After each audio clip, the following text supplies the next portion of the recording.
आवाज आ रहा है? अभी आया ना?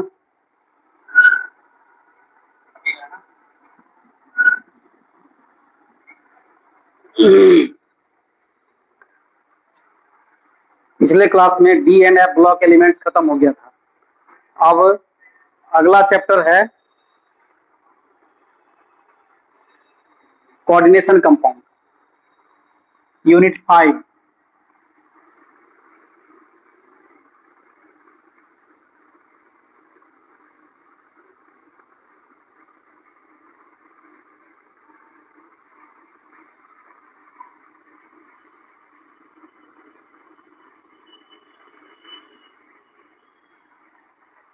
अब अगला चैप्टर है कोऑर्डिनेशन कंपाउंड,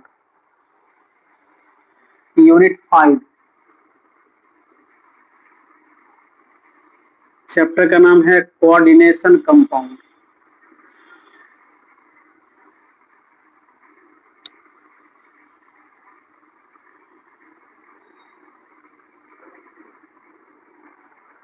यह चैप्टर बहुत इंपॉर्टेंट है। इस चैप्टर का सारा अप्रोच पिछले किसी भी चैप्टर से मैच नहीं करता। इसका जो अप्रोच है वो सब डिफरेंट है। आपको इस पूरे चैप्टर में नया कॉन्सेप्ट ही पढ़ना पड़ेगा। जिस तरह से ऑर्गेनिक केमिस्ट्री एक अलग से ब्रांच बना हुआ है, उसी तरह से इनऑर्गेनिक केमिस्ट्री में कोऑर्डिनेशन कंपाउंड का एक अलग से ब्रांच है ना।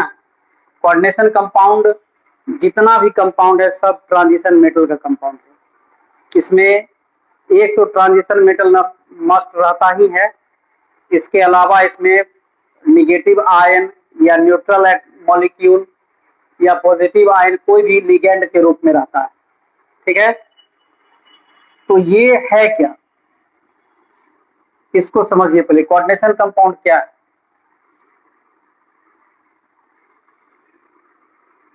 The branch of inorganic chemistry.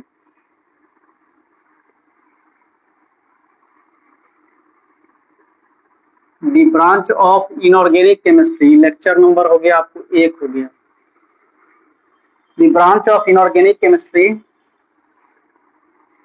in which we study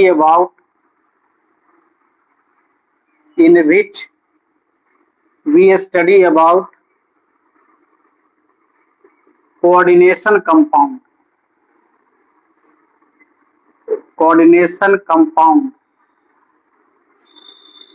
इसको कम्प्लेक्स भी बोलते हैं, कोऑर्डिनेशन कम्प्लेक्स भी कहते हैं इसको। इज कॉल्ड कोऑर्डिनेशन केमिस्ट्री कहते हैं इसको, कोऑर्डिनेशन केमिस्ट्री।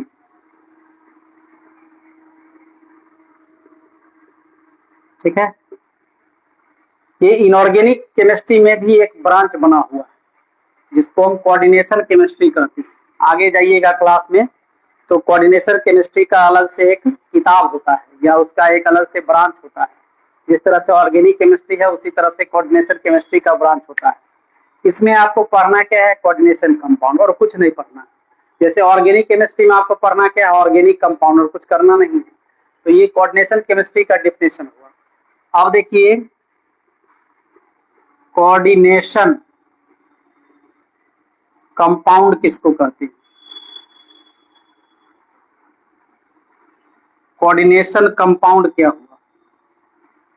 तो वो ये जो कंपाउंड है वो ट्रांजिशन मेटल का कंपाउंड है। मतलब इसमें ट्रांजिशन मेटल रहेगा, साथ में लिगेंड रहेगा। The compound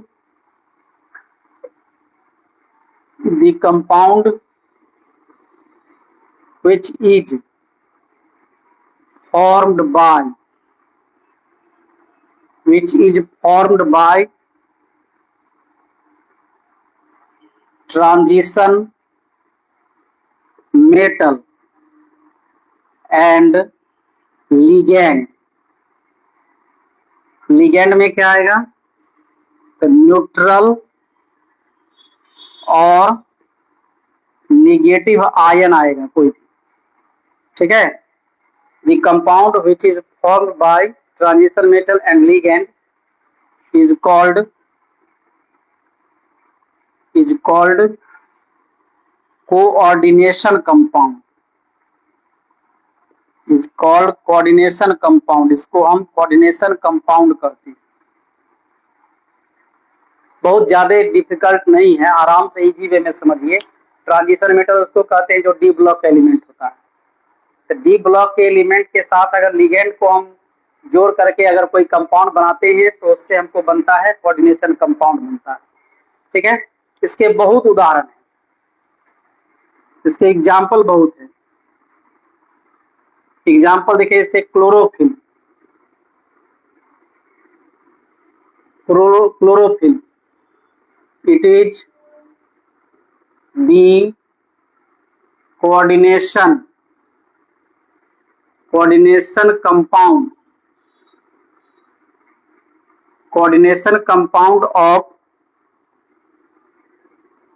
magnesium. ये मैग्नीशियम का कोऑर्डिनेशन कंपाउंड है। अब यहाँ आप ऑब्जेक्शन कीजिएगा कि आपने कहा कि यहाँ पर ट्रांजिशन मेटल होना चाहिए और साथ में लिगेंड होना चाहिए, तो यहाँ मैग्नीशियम कहाँ से आ गया? तो याद रखिएगा ये एक्सेप्शनल केस है इसका, ये सिर्फ एक्सेप्शनल केस है। बाद बाकी सब वही नियम फॉलो करता है कि क्लोरोफिल जो है वो आपको मैग्नीशियम का कंपाउंड है। अब देखिए, जैसे है हीमोग्लोबिन, हीमोग्लोबिन, हीमोग्लोबिन जो है it is the coordination compound of Fe। Fe तो यहाँ ट्रांजिशन मेटल है, ये तो नियम लागू कर रहा है। इसका तीसरा एग्जांपल है, जैसे विटामिन है, विटामिन B12 है, इसके बारे में भी जानते होइएगा। तो इट इज कोऑर्डिनेशन कंपाउंड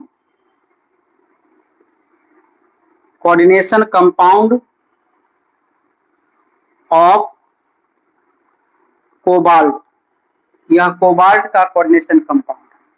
तो आपने क्या देखा और क्या समझा कि इनऑर्गेनिक केमिस्ट्री के जिस फील्ड में, जिस ब्रांच में जाकर हम कोऑर्डिनेशन कंपाउंड का स्टडी करते हैं, याद रखिए कोऑर्डिनेशन कंपाउंड का नाम बदल के कभी कोऑर्डिनेशन कॉम्प्लेक्स भी आता है, इसमें दोनों एक ही चीज है। तो कोऑर्डिनेशन कॉम्प्लेक्स या कोऑर्डिनेशन कंपाउंड का स्टडी हम इनऑर्गेनिक के जिस ब्रांच में करते हैं उसको हम कोऑर्डिनेशन केमिस्ट्री कहते हैं। अब कोऑर्डिनेशन कंपाउंड क्या हुआ? तो ये ऐसा कंपाउंड है जो ट्रांजिशन मेटल और लिगेंड से बनेगा। अब ये लिगेंड क्या है? तो लिगेंड हो गया आपका या तो न्यूट्रल होगा या तो निगेटिव आयन होगा, यही ज्यादा संभावना है इसके रहने का। तो इस तरह का जो कंपाउंड बनता है उसको हम कहते हैं कोऑर्डिनेशन कंपाउंड। इसके कुछ एग्जांपल हो गए, जैसे क्लोरोफिल है तो ये कोऑर्डिनेशन कंपाउंड है मैग्नीशियम का, ये ऑब्जेक्टिव में आ सकता है। हीमोग्लोबिन है तो ये कोऑर्डिनेशन कंपाउंड है Fe का, और विटामिन B12 है तो ये कोबाल्ट का कोऑर्डिनेशन कंपाउंड है। इसके अलावा भी कोऑर्डिनेशन कंपाउंड है हमारा, इसके अलावा भी कोऑर्डिनेशन कंपाउंड है, यहाँ पर लिख रहे हैं देखिएगा इसको, जैसे है K4 Fe और Cn का होल 6 है, ये कोऑर्डिनेशन कंपाउंड है हमारा। ठीक, अब क्या है कि इस सब के उदाहरण के अलावा जो कंपाउंड सब आएगा उसका पहचान बहुत आसान है। कैसे पहचानेंगे? तो देखिए, सबसे पहले इसमें स्क्वायर ब्रैकेट होना चाहिए, स्क्वायर ब्रैकेट के बिना कोऑर्डिनेशन कंपाउंड नहीं होगा। जैसे आप देखिए, हम लिखते हैं Ni और CO का होल 4 लिख दी, और एक लिखते हैं इसी को Ni CO का होल 4 स्क्वायर ब्रैकेट में बंद कर देते हैं। अब ध्यान दीजिएगा, ये कोऑर्डिनेशन कंपाउंड है, ये कोऑर्डिनेशन कंपाउंड नहीं। तो कोऑर्डिनेशन कंपाउंड का एक पहचान हुआ कि उसमें स्क्वायर ब्रैकेट निश्चित रूप से मिलेगा। जल्दी से लिखिए इसको,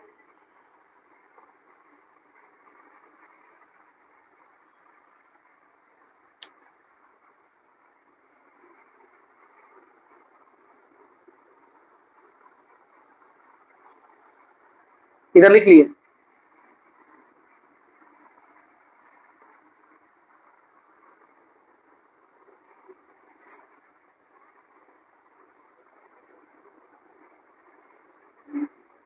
इधर हो गया, ठीक है। चलिए अब देखिए आगे।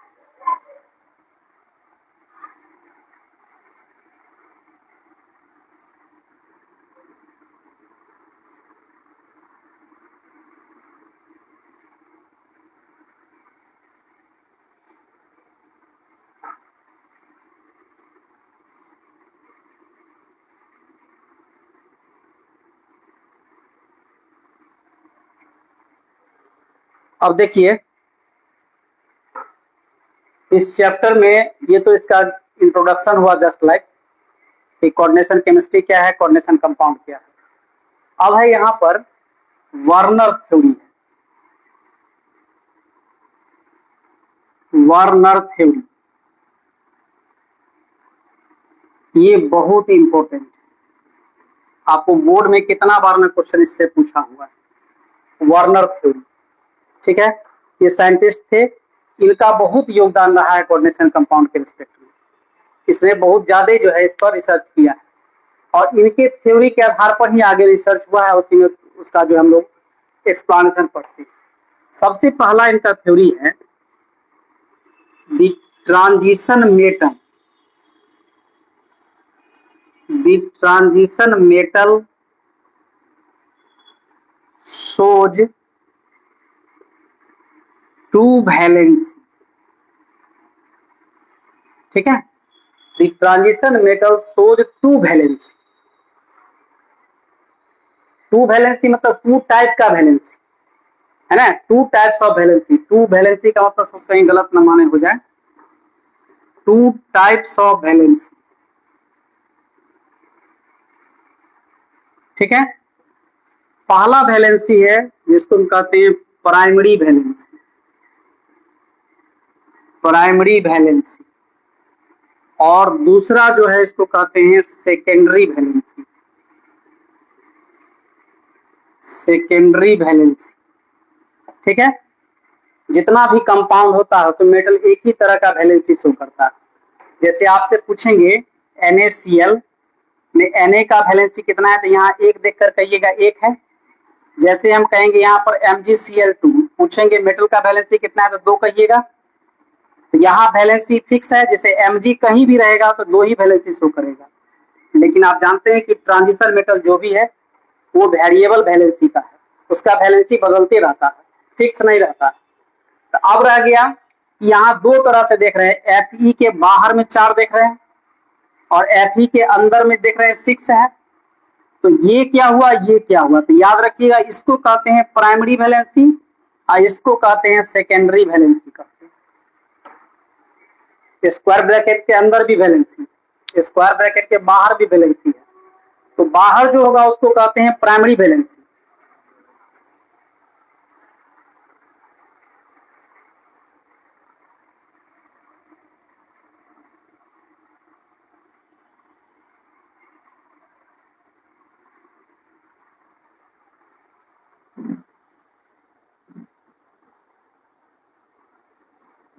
ठीक है, तो बाहर जो वैलेंसी है वो प्राइमरी है और अंदर जो वैलेंसी है वो सेकेंडरी।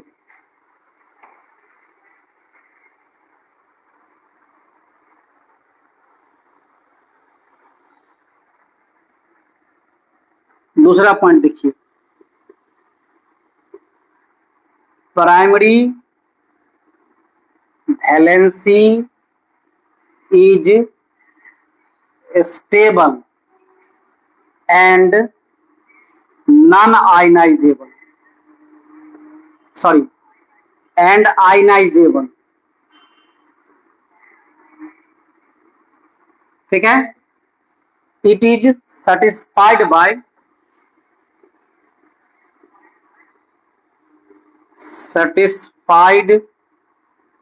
by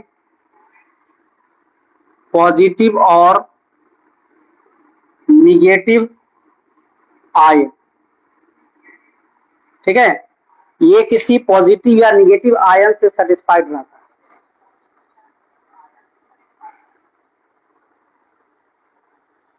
ठीक है। ध्यान दीजिए प्राइमरी वैलेंसी जो होगा स्टेबल होगा, सॉरी ये स्टेबल नहीं, अनस्टेबल, इज अनस्टेबल माने ये टूटेगा, और आयनाइजेबल है, it is satisfied by positive और निगेटिव आयन। तीसरा में secondary valency, secondary valency is stable, ये स्टेबल होता है, and non ionizable, non ionizable. ये स्टेबल भी है और आयनाइजेबल नहीं, मतलब ये टूटेगा ही नहीं। इट इज satisfied by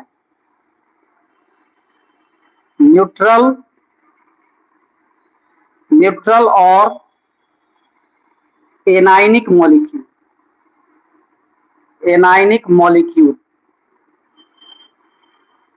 और एटम, एनाइनिक मॉलिक्यूल और एटम। ठीक है, ये आपको सेटिस्फाइड रहेगा न्यूट्रल या एनाइनिक मॉलिक्यूल से या एटम से रहेगा। ठीक है, it is responsible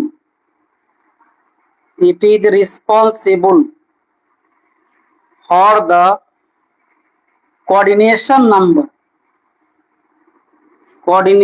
number of compound.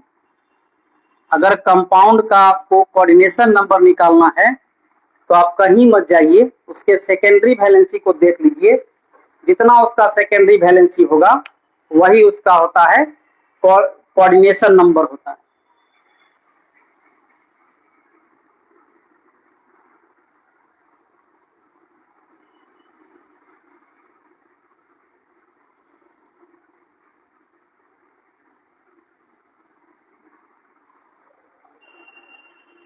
ठीक है, अब देखिए चौथा इसका पॉइंट है कि जो मेटल है इसका कोऑर्डिनेशन कंपाउंड का जो मेटल है वो और लिगेंड जिसको हम कहते हैं पॉजिटिव और नेगेटिव आयन कहते हैं, स्क्वायर ब्रैकेट के अंदर की बात हो रही है, वो जितना भी होगा सब स्पेस में अरेंज रहता है, 3 डायमेंशन।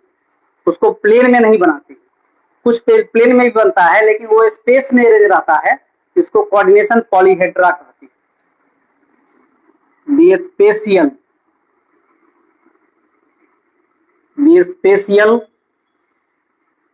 arrangement of transition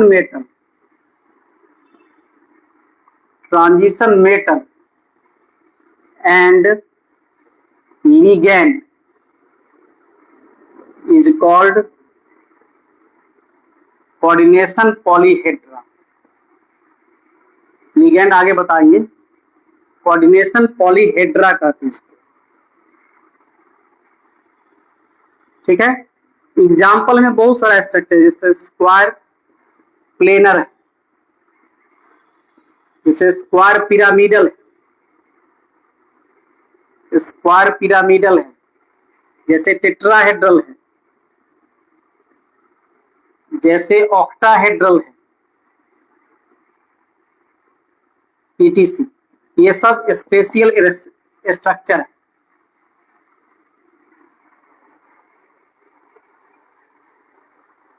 देख लिया, इधर कंप्लीट है। ठीक है, अब देखो एक क्वेश्चन है जो पूछता है बोर्ड में, CBSE में भी पूछ देता है और बिहार बोर्ड में भी पूछता है।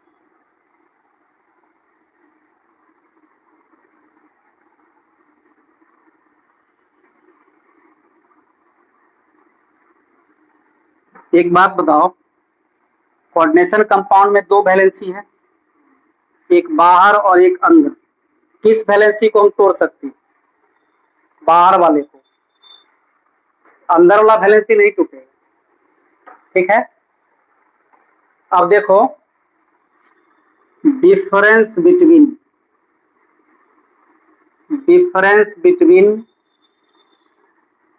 Double salt and complex salt.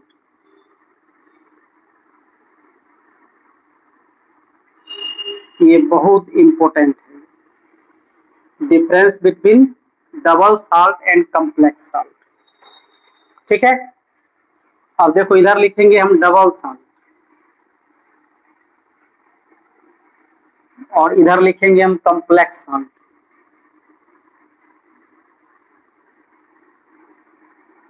ठीक है, अब ध्यान दो, डबल सॉल्ट जो भी है वो 2 साल्ट के इक्वी मोलर मिक्सचर से बनता है। दो साल्ट है उसके बीच में अगर वो जो बनता है तो दो साल्ट के इक्वी मोलर मिक्सचर है, मतलब क्या है कि समान भी है और मोल की संख्या भी उसका बराबर है। It is the equimolar mixture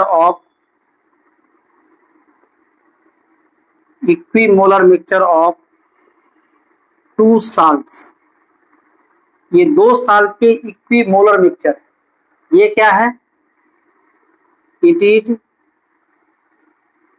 compound of transition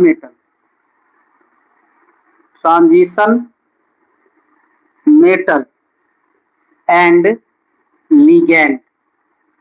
ligand और ट्रांजिशन मेटल का यह कंपाउंड होता है।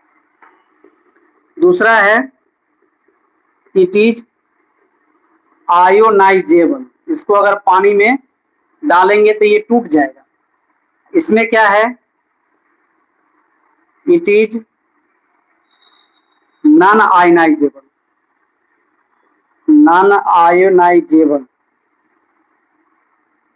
ये आयनाइज नहीं होगा। यही दो डिफरेंसेस के बीच में। जल्दी लिखिए।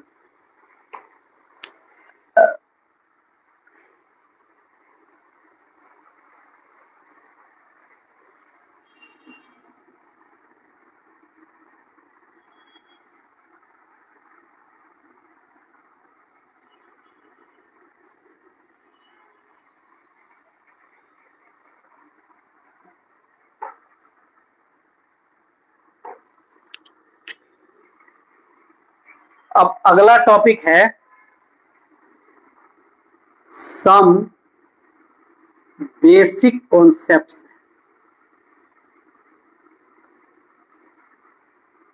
अब इस चैप्टर को पढ़ने के लिए आपको कुछ बेसिक कॉन्सेप्ट है जो आपको जानना है। बेसिक कॉन्सेप्ट को अगर जानते हैं तो इसको पढ़ने में कोई दिक्कत नहीं होगा। ठीक है। सबसे पहला है counter ion.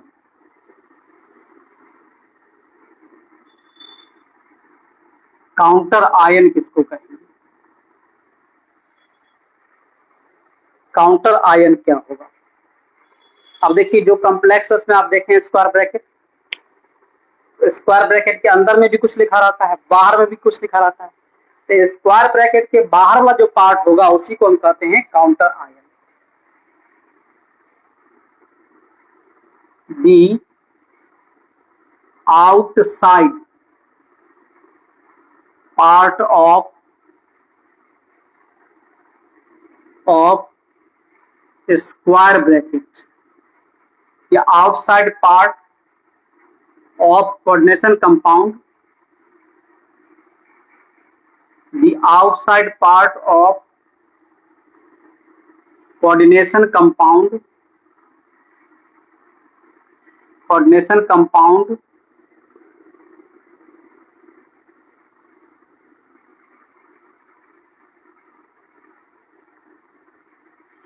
the outside part of coordination compound, the outer side लिखो।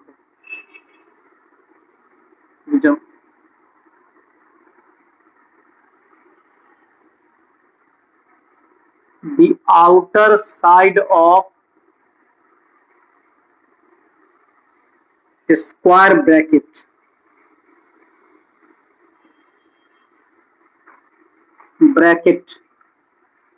in coordination compound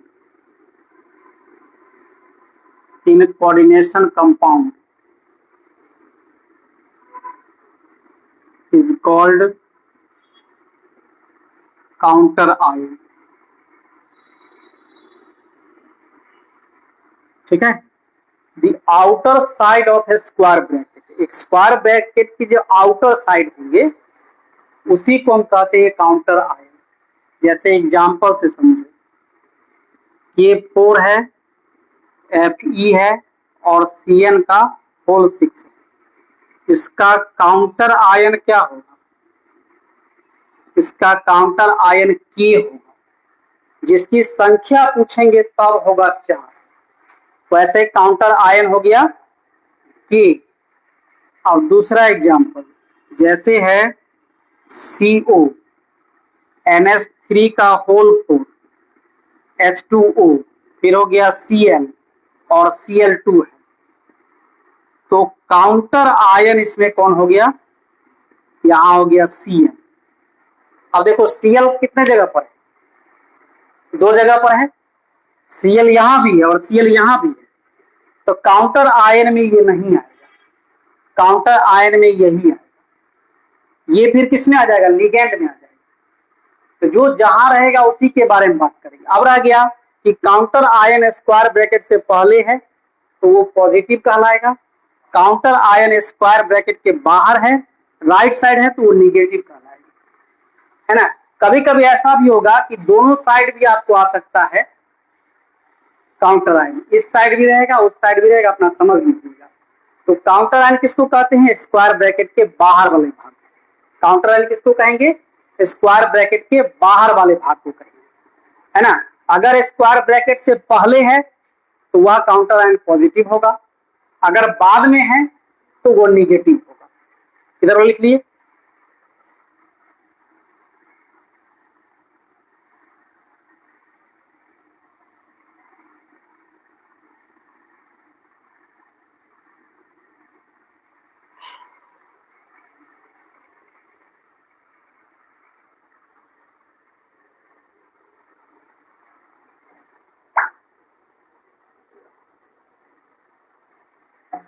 अब आइए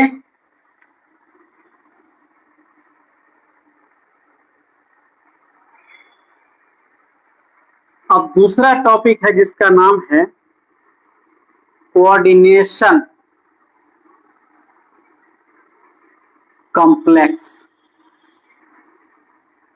ठीक है, कोऑर्डिनेशन कॉम्प्लेक्स, या इसको हम आयन भी कह सकते हैं, या हम इसको इंटिटीज भी कह सकते हैं। कोऑर्डिनेशन कॉम्प्लेक्स भी कहेंगे, कोऑर्डिनेशन आयन भी कहेंगे, कोऑर्डिनेशन इंटिटीज भी कहेंगे। सबसे ज्यादा प्रचलित है ये कोऑर्डिनेशन कॉम्प्लेक्स या कोऑर्डिनेशन आयन। ठीक है, अब देखो the square bracket part,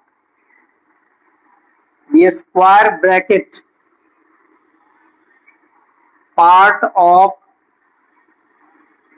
coordination compound, coordination compound is called coordination complex, coordination complex कहते हैं इसको। समझ गया, स्क्वायर ब्रैकेट का जो पार्ट होगा उसको कहेंगे कोऑर्डिनेशन कॉम्प्लेक्स। इसका एग्जांपल देखिए, जैसे K4 है, Fe है और Cl का होल 6 होगी, तो इसका जो कोऑर्डिनेशन कॉम्प्लेक्स होगा वो हो जाएगा FeCN का होल 6, 4 माइनस भी लिख सकते हैं या सीधे FeCN का होल 6 भी बोलेंगे तो भी हो जाएगा। 4 माइनस क्यों हुआ, क्योंकि ये 4 प्लस होगा तो वो 4 माइनस हो जाएगा। यहाँ पर काउंटर एंड K प्लस भी लिख सकते हैं, है ना, यहाँ K प्लस भी लिख सकते हैं। ठीक है, यहाँ Cl को Cl माइनस भी लिख सकते हैं, कोई दिक्कत नहीं, सब आयन के रूप में ही रहता है। आपको मेन समझना है कि स्क्वायर ब्रैकेट का जो पार्ट होगा उसको कोऑर्डिनेशन कॉम्प्लेक्स कहते हैं। ठीक है, तीसरा है सेंट्रल मेटल। सेंट्रल मेटल कहिए या एटम कहिए या आयन कहिए, सेंट्रल मेटल आयन या central atom ion, central metal ion या सेंट्रल मेटल भी कह सकते हैं, सेंट्रल मेटल एटम या आयन, सेंट्रल मेटल एटम भी कह सकते हैं, आयन भी कह सकते हैं। अब देखिए स्क्वायर ब्रैकेट के जस्ट शुरू में जो एलिमेंट होगा या यूं कहिए कोऑर्डिनेशन कॉम्प्लेक्स का जो ट्रांजिशन मेटल होगा उसी को हम कहते हैं सेंट्रल मेटल कहते हैं। The transition metal of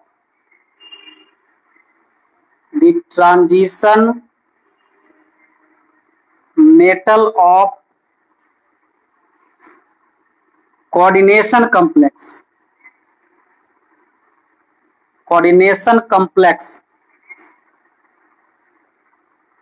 the transition metal of coordination complex is called central metal atom या आयन कह सकते हैं, सेंट्रल मेटल आयन।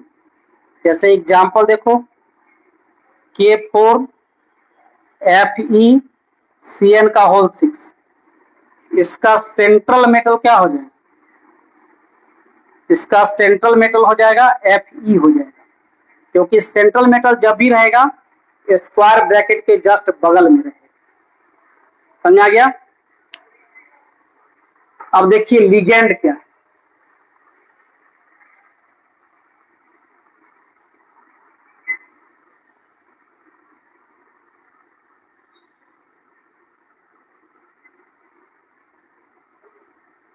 अब यहां से जो है टॉपिक थोड़ा सा कॉम्प्लिकेटेड हो जाएगा। अब चौथा है लिगेंड।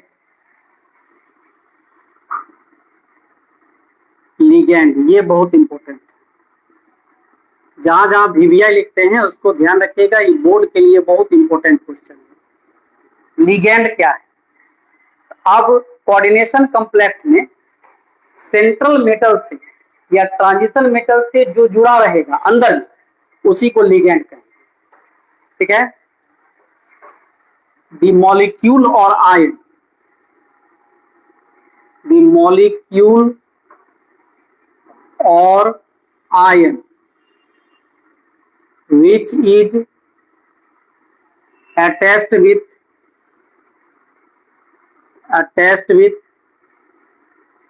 central metal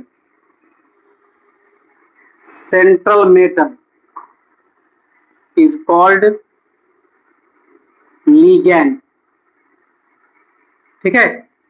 दी मॉलिक्यूल और आयन, मॉलिक्यूल भी हो सकता है, आयन भी हो सकता है, जो सेंट्रल मेटल से अटैच रहेगा उसको लिगैंड कहते हैं। अब एग्जांपल समझिए, जैसे हो गया K4Fe और Cn का होल 6 हो गया, इसका लिगैंड क्या होगा, इसका लिगैंड हो गया Cn, क्योंकि Cn 6 गो है। ठीक? अब दूसरा एग्जांपल, जैसे है CONH3 का होल 4, इसके बाद H2O और यहाँ Cl लास्ट में Cl2, तो इसका लिगैंड क्या होगा, इसका लिगैंड हो गया NH3 4 गो, H2O एगो और Cl एगो, ये सब लिगैंड हुआ। समझ गया? अब इसका अगला टॉपिक है टाइप्स ऑफ लिगैंड। ये थोड़ा बड़ा है, इसको अगले क्लास में पढ़ाएंगे। टाइप्स ऑफ लिगैंड, इसको अगले क्लास में पढ़ाएंगे, पढ़ के आइए। तो उतार लीजिए, अभी चलेगा एक आध क्लास इंट्रोडक्शन में ही, इसके बाद फिर हम लोग थ्योरी पर जाएंगे।